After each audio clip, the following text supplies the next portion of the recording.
Hello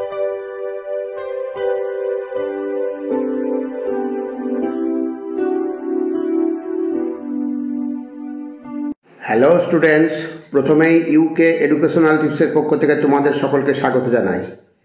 2024 সালের BA first semester Bangla suggestion হিসাবে বাংলা সাহিত্যের ইতিহাসের মঙ্গল কাব্য থেকে বেশ কয়েকটি প্রশ্নোত্তর আজকের ভিডিওতে দেওয়া হয়েছে। তোমরা দেখো এবং তৈরি করে নাও। এখানে যে প্রশ্নোত্তরগুলো দেওয়া হয়েছে প্রত্যেকটাই very very important question answer তোমাদের আগামী পরীক্ষার জন্য। আর স্টুডেন্টস, এ প্রসঙ্গে বলি, তোমরা যারা এখনও এই চ্যানেলে নতুন, তোমরা চ্যানেলটিকে সাবস্ক্রাইব করে পাশে বেল আইকনটিতে প্রেস করে অল নোটিফিকেশানে ক্লিক করো। তাহলে আমার দেওয়া পরবর্তী সাজেশানগুলো তোমার কাছে সবার প্রথমে পৌঁছে যাবে। আর তুমি যদি সেই সাজেশানগুলো ফলো করো তাহলে তুমি আগামী পরীক্ষায় নিঃসন্দেহে ভালো রেজাল্ট করবে। যাই হোক স্টুডেন্টস, এখন আমরা মঙ্গল কাব্যের পার্ট 1 সাজেশানের প্রশ্নোত্তরগুলো দেখি। সংক্ষিপ্ত প্রশ্নোত্তর। এখানে প্রতিটি প্রশ্নের মান হচ্ছে 2। প্রথম প্রশ্ন হচ্ছে মঙ্গল কাব্য কাকে বলে?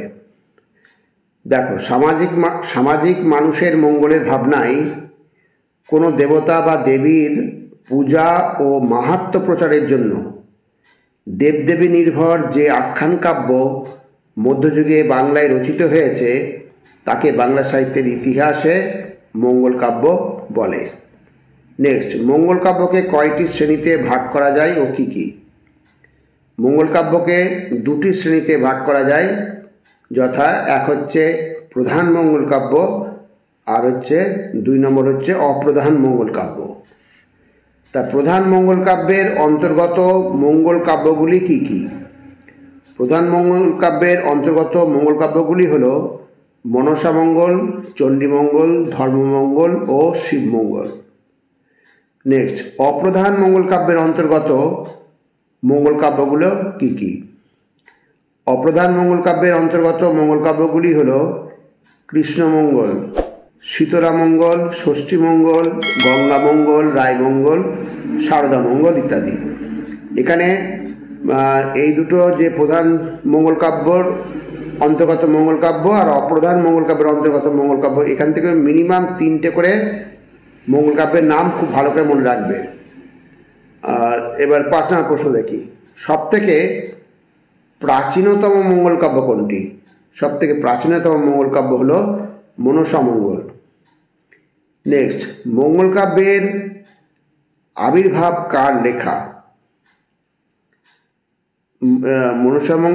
বাংলা সাহিত্যের ইতিহাসে এখানে একটা ভুল প্রশ্ন প্রিন্টিং হয়ে গেছে। মঙ্গল কাব্যের আবির্ভাব কাল লেখো। কার এখানে প্রিন্টিংয়ে আছে, আবির্ভাব কাল লেখো। বাংলা সাহিত্যের ইতিহাসে মঙ্গল কাব্যের আবির্ভাব তুর্কি আক্রমণের অব্যবহিত পরে, অর্থাৎ 13-14 শতক বলে অনুমান করা হয়। নেক্সট প্রশ্ন, দেবতার মাহাত্ম্য প্রচারমূলক কাব্যকে মঙ্গল কাব্য বলবার কারণ কি? তাহলে এখানে কি বলছে? দেবতার মাহাত্ম্য প্রচারমূলক কাব্যকে মঙ্গল কাব্য বলবার কারণ কি? দেবতার মাহাত্ম্য প্রচারমূলক কাব্যকে মঙ্গল কাব্য নামকরণের পিছনে সমালোচকেরা বিভিন্ন কারণ অনুমান করেছেন। তার মধ্যে 2টি কারণ হল, এক হচ্ছে মানুষের মঙ্গল বা কল্যাণের উদ্দেশ্যে এই কাব্য লেখা হয় বলে এমন নাম। আর 2 নম্বর পয়েন্ট হচ্ছে এই ধরনের কাব্যপাঠ বা গান এক মঙ্গলবারে শুরু, পরের মঙ্গলবারে সমাপ্ত হতো, তাই এমন নাম। এবার নেক্সট প্রশ্ন, কোন শতাব্দীতে কোন দেবতাকে অবলম্বন করে প্রথম মঙ্গল কাব্য রচনার সূত্রপাত হয়? 15 শতাব্দীতে দেবী মনসার পূজা প্রচার ও মাহাত্ম্য প্রচারের উদ্দেশ্যে প্রথম মনসামঙ্গল কাব্য রচনার সূত্রপাত হয়। এবার পরবর্তী প্রশ্ন হচ্ছে, কোন কোন দেবদেবীকে নিয়ে মঙ্গল কাব্য রচিত হয়েছে? তাহলে এখানে দেখো, মঙ্গল কাব্য রচিত হয়েছে মনসা, চণ্ডী, ধর্ম, দুর্গা, চৈতন্য, গোবিন্দ, শীতলা, রাইকালিকা, অন্নদা প্রমুখ দেবদেবীকে নিয়ে। এবার নেক্সট 10 নম্বর প্রশ্ন, মঙ্গল কাব্যের মধ্যে সবচেয়ে জনপ্রিয় কাব্য কোনটি? মঙ্গল কাব্যের মধ্যে সবচেয়ে জনপ্রিয় কাব্য হলো মনসামঙ্গল। নেক্সট, মঙ্গল কাব্যের মধ্যে শ্রেষ্ঠ কাব্য কোনটি? মঙ্গল কাব্যের মধ্যে শ্রেষ্ঠ কাব্য হলো চণ্ডীমঙ্গল। প্রতিটা প্রশ্ন তোমরা গুরুত্ব দিয়ে তৈরি করে রাখবে, কারণ তোমাদের তো 2 নম্বর প্রশ্ন থাকবেই, আর তোমাদের সিলেবাস বহু বড়। অতএব কোথায় থেকে প্রশ্ন আসবে তা তোমাদের পক্ষে জানা সম্ভব নয়, অতএব তোমাদের রেডি থাকতে হবে। কোন শতাব্দীতে কোন মঙ্গল কাব্য জনপ্রিয়তা লাভ করে? পঞ্চদশ শতাব্দীতে মনসামঙ্গল, ষোড়শ শতাব্দীতে চণ্ডীমঙ্গল ও চৈতন্যমঙ্গল, সপ্তদশ শতাব্দীতে ধর্মমঙ্গল, অষ্টাদশ শতাব্দীতে ধর্মমঙ্গল ও অন্নদামঙ্গল কাব্য জনপ্রিয়তা লাভ করে। নেক্সট, মঙ্গল কাব্যের নামকরণে মঙ্গল শব্দের বিকল্প হিসাবে কোন কোন শব্দ ব্যবহৃত হয়েছে? তা মঙ্গল কাব্যের নামকরণে মঙ্গল শব্দটির বিকল্প হিসাবে বিজয় কথাটি ব্যবহৃত হয়েছে। তাই নামে কিছু বৈচিত্র্য দেখা যায়, যেমন শ্রীকৃষ্ণ বিজয়, মনসা বিজয়, গোবিন্দ বিজয় ও গৌরাঙ্গ বিজয়। এবার পরবর্তী 14 নম্বর প্রশ্ন দেখো, পঞ্চদশ শতাব্দীর জনপ্রিয় মঙ্গল কাব্য কী?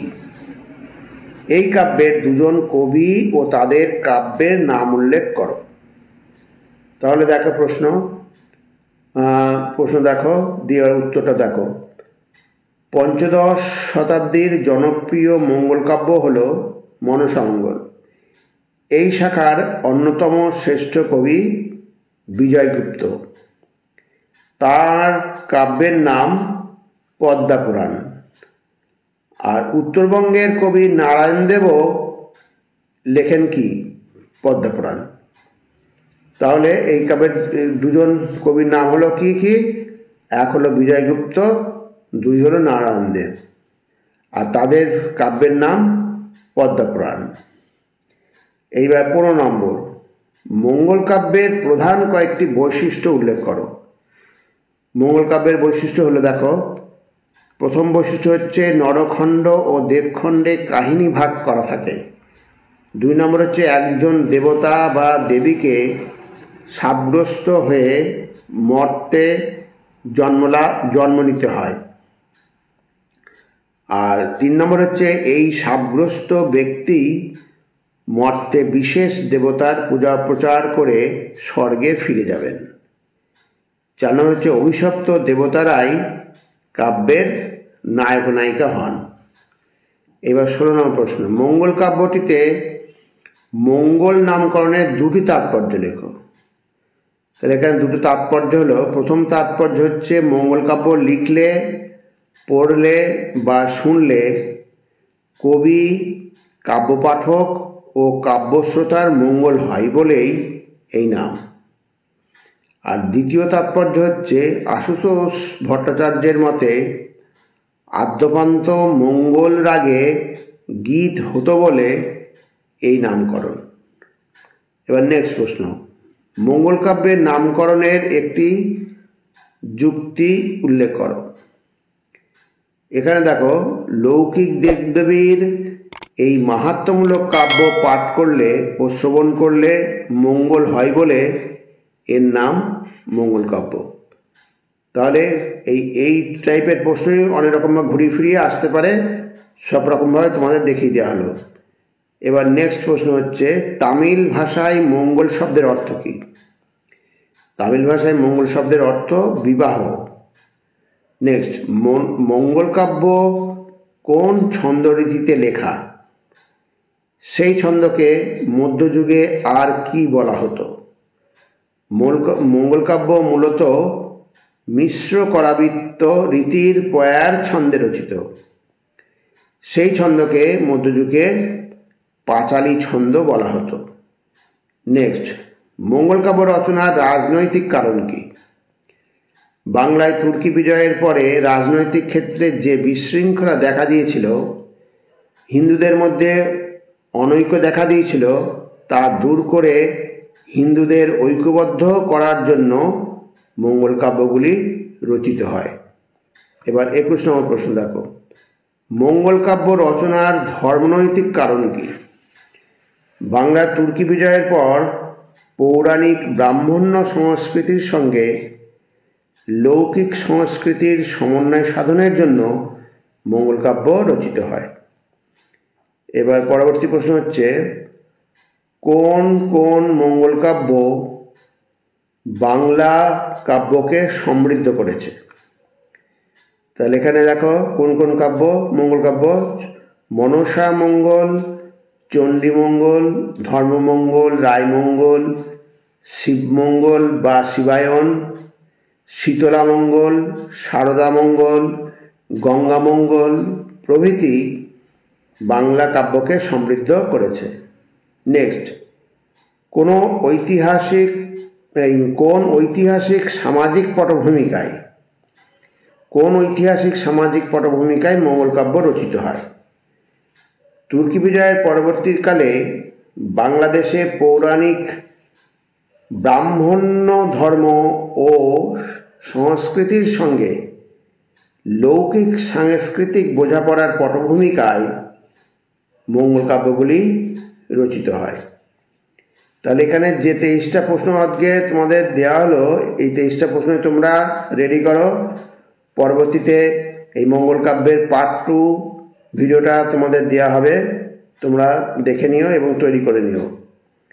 তাহলে স্টুডেন্টস, ভিডিওটা যদি ভালো লাগে অবশ্যই সাবস্ক্রাইব করো, এর সাথে একটা লাইক দিও এবং তোমার ফ্রেন্ডসদের মধ্যে ভিডিওটি শেয়ার করো। তাহলে স্টুডেন্টস, আজকে এখানেই শেষ করি। তোমরা সকলে ভালো থেকো, সুস্থ থেকো। Thank you very much.